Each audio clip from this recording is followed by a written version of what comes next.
Okay, this video is simply I posit the possibility of how the error of omitting kind of action might have occurred in Calvinism. There's R.C. Sproul in a very good book about the mystery of the Holy Spirit, the work of the Holy Spirit. He mentioned that a professor began a class by saying regeneration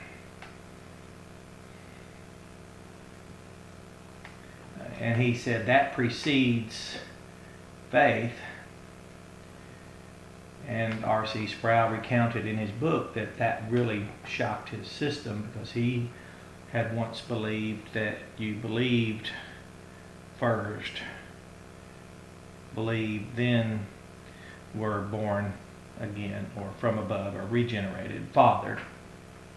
So of course now we see the effects that priming can have. That is, you start with something, priming, and then we proceed from there. And to make it a little bit more clear, once you're taught this first, then you reverse this. You say, well, I now understand that birth precedes faith.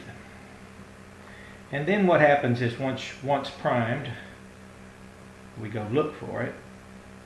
And I've never found any occasion where I have failed to find what I was looking for. It's called bias. It's one great Bible teacher, Dr. Copeland, said that a construct becomes a lens through which everything is then colored, and we view everything according to that. And that then what occurs here is the end result is the birth before belief mantra trumps and rises to the top, where we no longer talk about gospel before believe and birth before believing. And you say, well, what do you mean? Well, most of us, because of the way we're taught, can have such a bias that we don't distinguish the kind of action. And Dr. James White of Alpha and Omega Ministry, and I'll place the links to his videos. He's probably the most scholastic of Calvinists that I know and aware of, someone who actually labors in word and doctrine as well as apologetics and evangelism and great things. So there's nothing about, I have no interest in ad hominem, and if I wanted to speak against someone, I certainly don't need to study the Bible. But to teach a church, pastor a church, we can then simply help people understand how these errors, how did this controversy begin? Well, first of all, we have our text, and this is really not a dispute over textus receptus, as people like to do. If they want to argue about the text, why don't they ever use it? But that's another story. And then, of course, no over here, which is another conversation. But let's say you have a Greek text, koine Greek text, koine Greek text. Well, in it, kind of action is, I'll just place that thing first.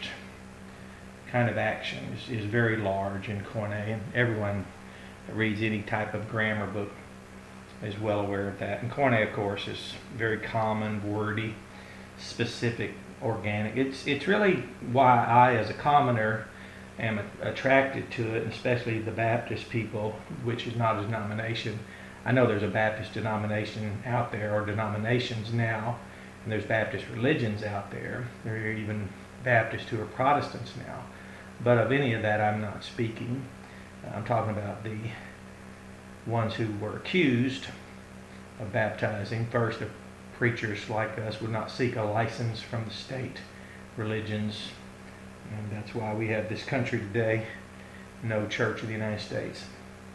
So since we're free from the ecclesiastical restraints of, let's say, Catholic or Protestant or Judaic or Islamic or whatever else is out there, even occultic ecclesiologies and orders, groups, organizations, societies, We're certainly free from the constructs, soteriologically speaking, especially over-refined constructs that have errors of omission. So let's see what might have happened since not having bought into everything, all things Calvin.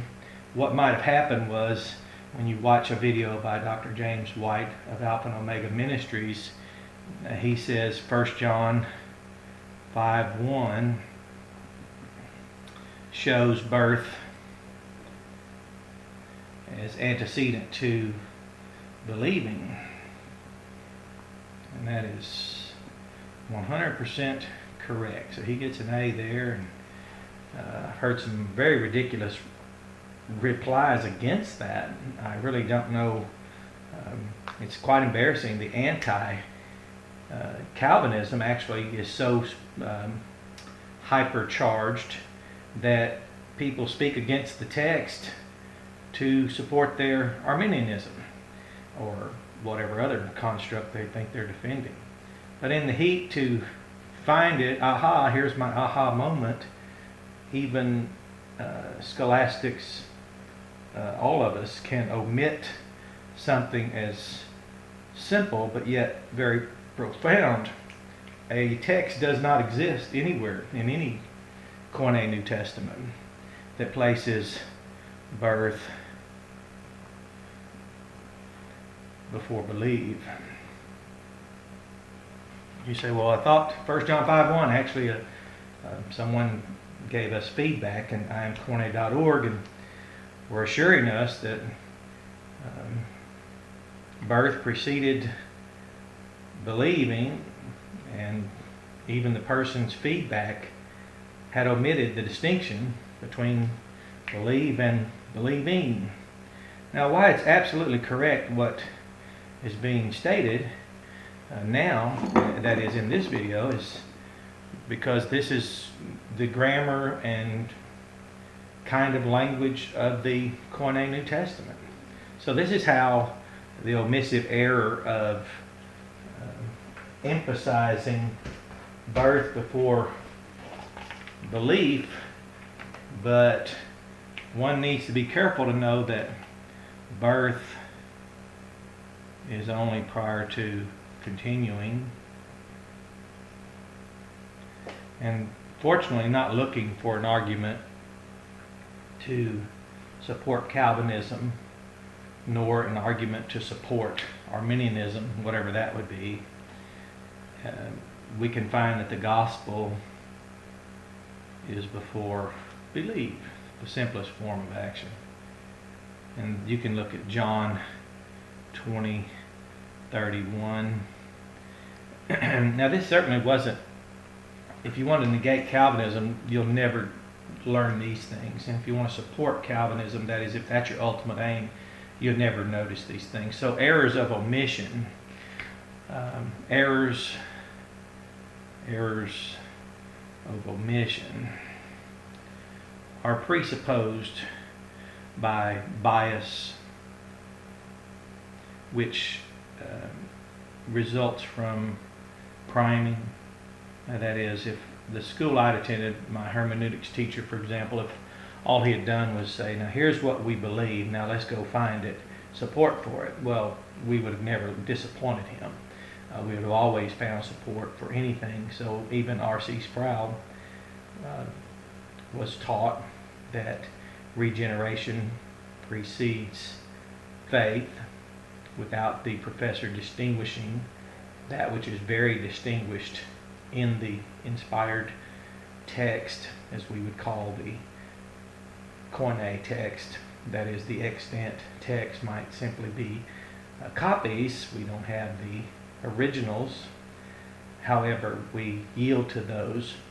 But since his professor told him, this is what we believe, R.C. went and found support for it.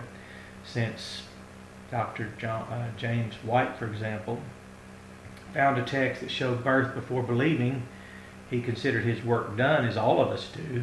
Once I find what I'm looking for, I stop looking.